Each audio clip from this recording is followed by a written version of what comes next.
Wonderful business platform. అర్థం చేసుకోండి, Vestige wonderful business platform.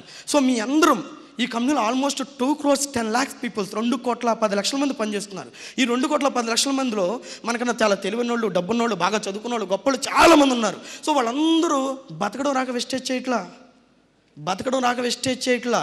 So బయట వాటికన్నా బెటర్ బెనిఫిట్స్ అనేవి ఉంటాయి అన్న విషయాన్ని అర్థం చేసుకున్నారు కాబట్టే వెస్టేజ్ చేస్తున్నారు. సో ఈ ఫ్రంట్ సీట్లో కూర్చున్న వాళ్ళందరూ కూడా, సో థ్యాంక్ యూ. సో ఈ ఫ్రంట్ సీట్లో కూర్చున్న వాళ్ళందరూ కూడా బతకడం రాక కాదు, వాళ్ళు చాలా చాలా చూసి దానికన్నా బెటర్ లైఫ్ వెస్టేలో ఉంటుందన్న విషయాన్ని అర్థం చేసుకునే మేము ఈరోజు ఈ వెస్టేలో జాయిన్ అవ్వడం జరిగింది, మా జర్నీని స్టార్ట్ చేయడం జరిగింది. మేము కూడా మీలాగే వన్స్ అప్ అంటే ఆ రోజు ఆ చివర బూట్ క్యాంప్ కోసం వేదికలో కూర్చున్న వ్యక్తిని, కొంతమంది లీడర్లు వస్తే వాళ్ళ కోసం ఫోటోల కోసం వెయిట్ చేసిన వ్యక్తిని. బట్ స్ట్రాంగ్ డెసిషన్ ఈరోజు నన్ను ఈ విధంగా నిలబెట్టిందని చెప్తున్నానని. సో ఈరోజు నన్ను యూత్ ఐకాన్ చేయడం అనేది నాకు చాలా హ్యాపీగా ఉంది. సో ఈ యొక్క ఏదైతే entire Andhra and Telangana leaders అందరూ కూడా నాకు సపోర్ట్ ఇచ్చి నాకు యూత్ ఐకాన్ ఇప్పించడం అనేది నాకు చాలా హ్యాపీగా ఉందని చెప్పి, సో మీ యొక్క సపోర్ట్ని ఎట్టి పరిస్థితులు నేను మిస్యూజ్ చేసుకోకుండా మీ అందరూ కూడా చాలా గ్రేట్ సపోర్ట్ ఇస్తారని చెప్పి మనస్ఫూర్తిగా కోరుకుంటూ నేను సబ్జెక్ట్లోకి వెళ్తున్నాను. So when you joining in Vestige, these are the below steps to how know and to follow. సో మీరు వెస్టేజ్లో వర్క్ చేయాలి అంటే, సార్ నేను సీరియస్గా చెప్తున్నాను. సో నా మాటలు కొంచెం రూట్గా ఉంటే దయచేసి తప్పుగా అనుకోవద్దు, ముందే నేను మిమ్మల్ని సారీ అడుగుతున్నాను, రైట్? సో ఇక్కడ చూడండి, these are the below steps to know and follow the steps. మీరు ఖచ్చితంగా వెస్టేజ్లో సక్సెస్ అవ్వాలంటే ఖచ్చితంగా మీరు నేను చెప్పేటువంటి కొన్ని రూల్స్ని ఫాలో చేయాల్సింది. ఎవరైతే నేను చెప్పేటువంటి రూల్స్ని ఫాలో చేయరో ఖచ్చితంగా చెప్తున్నా 100% సక్సెస్ అవ్వరు. 100కి 200% వాళ్ళ సక్సెస్ అయ్యే దాఖలాలు లేవు. నేను ఏదైతే స్టెప్ చెప్తున్నానో వాటిని మీరు ఖచ్చితంగా ఫాలో అవుతేనే మీరు దీంట్లో సక్సెస్ అవ్వడం అనేది జరుగుద్ది. ఆల్మోస్ట్ నేను చెప్పినటువంటి కొన్ని ఆటల్లో ఇందరు my great mentor mister Ranjith sir చాలా ఎక్స్ట్రాడినరీగా చెప్పారు. సో ఆయన పాయింట్లు కూడా కొన్ని ఉంటాయి. సో ఆయన చెప్పిన తర్వాత నా ఈ పెద్ద న్యూక్లియర్ బాంబు పేలిన తర్వాత ఏదో చిన్న చిన్న టపాసులాగా ఉంటే నా ట్రైనింగ్. సో అందుకే సార్ నాది ముందు ఉందంటే రంజిత్ సార్ ముందు తీసుకున్నారు ట్రైనింగ్. సో అయినా పర్లేదు.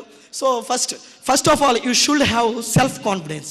ఖచ్చితంగా మీరు ఈ వెస్టేజ్లో సక్సెస్ అవ్వాలంటే నేను ఎదగగలన్న కాన్ఫిడెన్స్ మీకు ఖచ్చితంగా ఉండాలి. డెఫినెట్గా చెప్తున్నానండి, ఈ వెస్టేజ్లో మీరు సక్సెస్ అవ్వాలంటే ఖచ్చితంగా మీకు సెల్ఫ్ కాన్ఫిడెన్స్ ఉండాలి. సార్ విక్టోరీ సెల్వి నిసాని వెస్టేజ్లో రాకముందు బుట్ట మీద ఉప్పు చేపలు పెట్టుకుని ఊరూరు తిరిగి వచ్చిన అమ్మాయి ఈరోజు వెస్టేజ్లో జాయిన్ అయిన 8 yearsకి per month 18,13,000 per month income. ఆవిడే చేసినప్పుడు మనం చేయలేమా సార్? మనం చేయలేమా?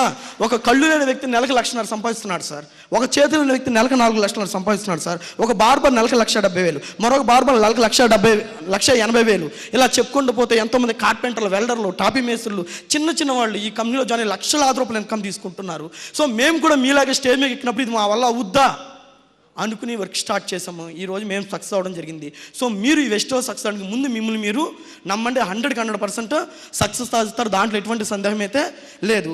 దానికి చిన్న ఎగ్జాంపుల్ చెప్తే చూడండి, చాలామంది మీ డౌన్ లైన్స్లో ఏమవుతుందంటే ఇక్కడ ఈ వెస్టేజ్లో కాదండి, జనాల మీద పని ఇప్పుడు కూడా ఏంటంటే మనల్ని పాజిటివ్ వైపు కన్నా నెగిటివ్ వైపు ఎక్కువ లాగిస్తారు.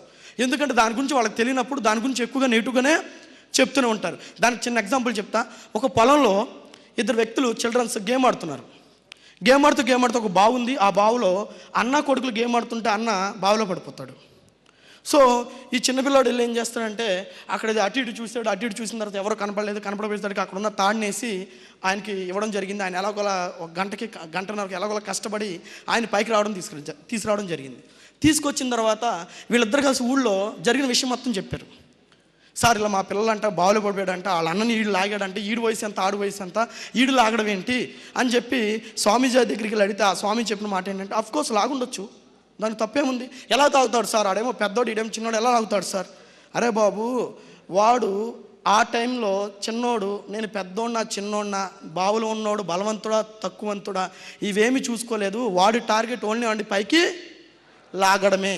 అదే ఆ టైంలో కనుక ఎవరైనా సరే నువ్వు లాగలేవురా, నువ్వు పెద్దోడు నువ్వేం లాగుతావు, నువ్వు చేయలేవురా కనుక అని ఉంటే ఆడు పరిగెత్తుకొచ్చి మీ దగ్గరకు వచ్చాడు, ఈ పాటికి ఆ బావిలో ఉన్నాడు చచ్చిపోయేవాడు. ఆ రోజు ఆడికి ఎవడ చెప్పేవాడు లేడు కాబట్టి ఈరోజు వాడు సక్సెస్ అవ్వడం అనేది జరిగింది. సో మీరు కూడా ఫీల్డ్లోకి వెళ్ళినప్పుడు చాలామంది నువ్వు చేయలేవురా నథింగ్, వదిలేయండి, ఏమీ పట్టించుకోవద్దు. నా classmate Shivakrishna BTech final year చదివే ఇద్దరం. ఇప్పుడు వాడు గుడ్లూరు పాలిటెక్నిక్ కాలేజీలో ల్యాబ్ అసిస్టెంట్గా చేస్తున్నాడు. వాడి జీతం 16,000. నేను వెస్టేజ్లో జాయిన్ అయిన తర్వాత వాడు ఇంటికి వెళ్ళా. బావా వెస్టేజ్ అంట బావా, సూపర్ ఉంటుంది అంట బావా, నేను స్టార్ట్ చేశాను బావా. ఏంట్రా అవునా ఏంట్రా బావా, సబ్బులు పేస్టులు ఉంటాయి బావా, దీంట్లో సబ్బులు పేస్టులు మనం వాడుకుంటే డబ్బులు వస్తాయి బావా, నలుగురు చెప్తే ఇంకా డబ్బులు వస్తాయి బావా అంటేనే. ఏంట్రా పిచ్చైనా పట్టిందేంటి, ఇన్స్టిట్యూట్లో ఎత్తేసావా, దివాళ అయిపోయినాయి కాంపిటీషన్ ఇట్టొచ్చో, సబ్బులు పేస్టులు అమ్ము డబ్బులు రావడం అంటారు, పెచ్చాడు వెళ్ళాలి ఇది నాకు చెప్తావా అంటే, బావ ఒకసారి చూడు బావా, అరే నువ్వు పోరా బాబు నీకు దండం పెడతా, నాకు ఆఫీస్కి వెళ్ళాలన్నాడు. నేను వచ్చేసా, వీడు అక్కడితో వదిలేశాడా. మాకు వాట్సాప్ గ్రూప్ ఉంది కదా, అరే చందుగాడంట సబ్బులు పేస్టులు అమ్ముతున్నాడు రా, ఏంటి బిజినెస్లో డెవలప్ చేసాడేంటి, చందుగాడు సబ్బులు పేస్టులు అమ్ముతున్నాడు నాకు చెప్పడం మొదలు పెట్టాడు. ఇక గ్రూప్లో నేను ఉన్నానుగా, నాకు చూసుకుని ఒక ఏడుపు ఈ గ్రూప్లో. ఇలా నేను ఏదో అడిగేదో మంచి లైఫ్ ఇద్దామని చెప్పి ఆడ దగ్గరికి వెళ్తే ఇదేంటి నా గురించి ఇలా తప్పుగా మాట్లాడుకుంటాడని చెప్తే అందరూ ఇక నన్ను ఫ్రెండ్స్ అరే సొబ్బోడా అరే పేస్టోడా అరే సొబ్బోడా అరే పేస్టోడా అంటే మొదలు పెట్టాను నన్ను. సరే అని వదిలేసా. ఎగ్జాక్ట్లీ 1 ఇయర్ తిరిగేసరికి ఒక కారు నెలకు 1,42,000, ఒక కారు నెలకి 1,42,000, నెలకి 1,42,000. మా ఊర్లో నేను సరదాగా కారు వేసుకెళ్తున్నా, ఆడు మాత్రం సీట్ 100 బండి ఉంది, వాళ్ళ అమ్మ ఒక బాక్స్ పెడితే బాక్స్ తగిలించుకుంటాడు, సీట్ 100 బండి వేసుకుని పొద్దున్నే 9ంటికి వెళ్తాడు. నేను 8ంటికి లెగిస్తా, నేను వచ్చేటప్పుడు కారు బయట పెట్టి ఉంచుతాడు డ్రైవరు, నేను కారు ఎక్కుతా, కారు శుభ్రంగా తుడిచేస్తాను, నేను కారు ఎక్కుతా, చక్కగా బయటికి నిదానంగా వెళ్తా. నేను ఊర్లో కారు వేసుకెళ్ళడం చూసి చాలామంది అరే చందుగడ కారులో తిరుగుతున్నాడంటారా, ఎల్లరి కారు ఏదో వెస్టేజ్ చేస్తున్నాడంటారా, దాంట్లో చాలామంది జాయిన్ అయ్యారు, మనోళ్ళు కూడా చాలామంది జాయిన్ అయ్యారంటారా అని ఆనోట మొన్న నన్ను మొన్న కరోనా ముందు నా ఇన్కమ్ 2,42,000. ఆ టైంలో వాళ్ళు చెప్పిన మాట ఏంటంటే, ఒకరోజు వాడికి వాళ్ళ కాలేజీలో ఫోన్ చేశారంట, అరే బాబు శివకృష్ణ ఈ సంవత్సరం మేము కాలేజీలు ఓపెన్ చేస్తాం లేదో తెలియదు, నువ్వు మా మీద ఆశపట్టుకుని ఇంటికాడ ఉంటావేమో, దయచేసి అలా పిచ్చ పనులు ఏం చేయకు, నువ్వేదో మంచి జాబ్ చూసుకొని ఆయన నెక్స్ట్ ఇయర్ మేము ఓపెన్ చేస్తే నేను పిలుస్తాం అని చెప్పడం జరిగింది. ఈ లోపు ఏంట్రా అని చెప్తే వెంటనే చందు కూడా మంచిగా సంపాదిస్తున్నాడు, నాకు ఫోన్ కొట్టాడు, బావా నీతో ఏం చెప్పరా అర్జెంట్గా చెప్పండి, నేను పనిలో ఉన్నా హైదరాబాద్లో ఉన్నా చెప్పరా, లేదు బాబు నీతో మాట్లాడబా చెప్పరా పర్లేదు ఏంటో చెప్పరా, సార్ లేదు బాబు నీతో సార్ నేను ఎల్లుండి వస్తావా, ఏ టైంకి వస్తావు, 6ంటికి వస్తారా సాయంత్రం, 6ంటికి వస్తారు రమ్మంటారా, బాగా టైడ్ అయి ఉంటారా, తెల్లారి పొద్దుంటారా, లేకపోతే నన్ను రమ్మంటారు, లేదు బాబు నేను వస్తాను నీ దగ్గరికి అన్నాడు. వచ్చిన తర్వాత బావా మొన్న నా జాబ్ తీస్తారు బావా, నువ్వు నెలకు 2,42,000 తీసుకుంటున్నావు అంట కదా, ఊళ్ళో చాలామంది చెప్పారు, ఊళ్ళో కూడా చాలామంది పలానా మహేంద్రకి ఇంత ఇన్కమ్ ఇస్తున్నావు అంట, రాజశేఖర రెడ్డికి ఇంత ఇప్పిస్తున్నావు అంట, పలానా బషీర్కి ఇంత ఇన్కమ్ ఇప్పిస్తున్నావు అంట కదా, నన్ను కూడా నీ వెనకాల పాటు 6 నెలలు తిప్పుకుని ఏదో ఒక మంచి ఇన్కమ్ ఇప్పించు అన్నాడు. ఈరోజు వాడు వెనకాల తిరగడానికి నాకు ఖాళీ లేదు, ఈరోజు వాడు వెనకాల తిరగడానికి నాకు ఖాళీ లేదు. ఈరోజు వచ్చి మళ్ళీ నా డౌన్లైన్ ఎక్కడో వచ్చి వర్క్ చేస్తున్నాడు. ఈరోజు నా అపాయింట్మెంట్ తీసుకోవడానికి ఈరోజు ఆ టైం పట్టేస్తుంది, ఈరోజు నా అపాయింట్మెంట్ తీసుకోవడానికి వాడికి టైం పెట్టేస్తుంది. సో నేనేం చెప్తున్నా అంటే మీ దగ్గరకు వచ్చే ప్రతి ఒక్క వ్యక్తి కూడా రైట్. సో మీ దగ్గరకు నేనేం చెప్తున్నా అంటే మీ దగ్గరకు వచ్చే ప్రతి ఒక్క వ్యక్తిని కూడా, సో మీ అప్లైర్ మీ దగ్గరకు వస్తున్నాడు, వాళ్ళని చిలకనగా చూడొద్దు, దయచేసి వాడిని చులకనగా చూడొద్దు. వాడు ఒక గొప్ప లైఫ్ తీసుకుంటే మీకు కూడా ఒక గొప్ప లైఫ్ ఇవ్వడానికి మీ దగ్గరకు వస్తున్న విషయాన్ని గమనించండి. సో వెస్టేజ్లో 100% మీరు సక్సెస్ అవుతారన్న కాన్ఫిడెన్స్ మీకు ఉండాలి, అలా అయితేనే మీరు సక్సెస్ అవుతారు. సో నెగిటివ్స్ని వదిలేసేయండి, ఎవరు ఏది చెప్పినా వాళ్ళ గురించి మీరు పట్టించుకోవద్దు. చెప్పే కదా 73వ వ్యక్తి జాయిన్ అయినా ఎవడు కొనలేదు, 74వ వ్యక్తి నా దాంట్లో జాయిన్ అయ్యి అప్పుడు కొన్నాడు ₹1000 నాకు. Next are you hungry for the good and rich life. ఖచ్చితంగా ఈ వెస్టేజ్లో జాయిన్ అవ్వాలంటే మీరు ఖచ్చితంగా ఆకలి ఉండాలి, ఖచ్చితంగా ఏముండాలండి, ఆకలి ఉండి తీరాల్సిందే.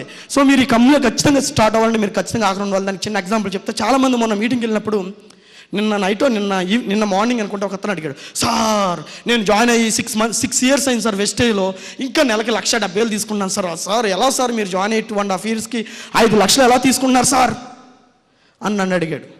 సో దానికి ఇప్పుడు చిన్న ఎగ్జాంపుల్ చెప్తాను. ఒక ర్యాబిట్ నక్క ఆకలి కోసం తిరుగుతూ ఉంది అడవిలో. ఈ లోపు ఒక కుందేలు కనపడింది దానికి. ఇక కనబడగానే ఆకలి మీద తిరిగి నాకు ఆగుద్దా, పరుగు దాని వెనకాల పరిగెట్టడం మొదలుపెట్టింది. ఈ లోపు ఆ కుందేలు కూడా దీనికి ఎక్కడ ఆహారం అయిపోతా అని చెప్పి అది కూడా పరిగెత్తడం జరిగింది. ఇద్దరి మధ్య చాలా దూరం పరిగెత్తిన తర్వాత ఒక పెద్ద చెట్టుకు ఉన్నటువంటి చిన్న త్వరలో ఆ కుందేలు దూరేసింది.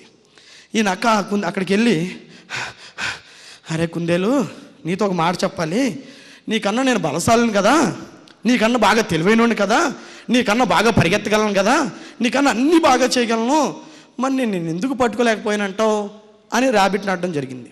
అప్పుడు అది చెప్పిన మాట, అయ్యా నక్కరాజా నువ్వు చెప్పింది నిజమే, నువ్వేమో నీ ఆకలి కోసం తిరుగుతున్నావు, నేనేమో నా ప్రాణం కోసం తిరుగుతున్నా, మరి ఏది గొప్పయ్యా అన్నాడంట. సో వెస్టేజ్లో చాలామంది ఆకలి కోసం వస్తున్నారు, నేను ఆకలి కోసం రాలా, జీవితం కోసం వెస్టేజ్లోకి వచ్చా. జీవితం కోసం వెస్టేలోకి వచ్చా. ఈరోజు ప్రాణం అనుకుని వెస్టేలో వర్క్ చేస్తున్నా.